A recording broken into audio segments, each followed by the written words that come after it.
Unti yan, makukuha natin yan. Yung halimbawa, kayo, andyan, nakikinig. Pakinggan yung mabuti ang bawat mensahe. Unti-unti yan. Tingnan niyo po ang komersyal. Ang mga bata ang galing. Pag komersyal ng isang komersyal tungkol sa sunset, halimbawa, pampaganda ng buhok, namimemorya nila. Kasi pinag-aaralan, napapanood.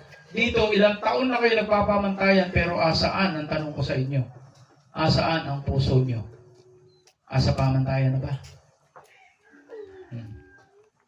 Siyempre, ang hiwaga hindi pumapasok dahil may sarili kang batas. May sarili kang pamantayan. Ang sarili mo sinasabi, ito ang dapat gawin. Sabi ng mahal na guro, may sarili kang programa. Kaya hindi matuloy-tuloy. Ngayon, pag ito naubuksan, nagkaroon ng pondo, pipili po ako ng mga karapat-dapat na nakasama. Kahit malayo siya, pupondohan namin yan. Kung siya naman yung tao na karapat-dapat dito. Pipiliin namin halimbawa yung papuntang Kanlaon na dinadaanan namin. Palakpakan niyo po yan, napakalayo ng pinanggalingan. Ang headquarters ng anong lugar po yun, lo? Lalo Kanag. Kasi ang hirap banggitin ng inyong mga lugar. Hirap ako dito. Tagukon, Tabakon. Bais. Ang hirap eh. Oh. Kung anong lugar. Sa inyo, ano naman po yung inyo? Valencia.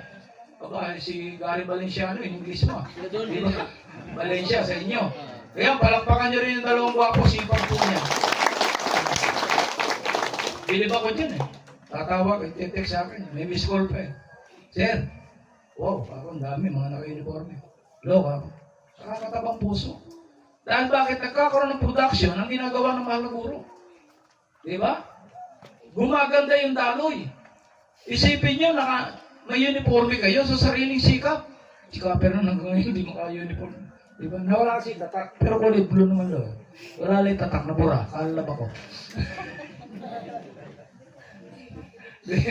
Wala pa ang pambayad eh. Kaya ako dito sa atin, isa lang hinihiling ko sa inyo, ano? At ang mahal na guro, sa bagay, maaga pa yung mahal na guro eh.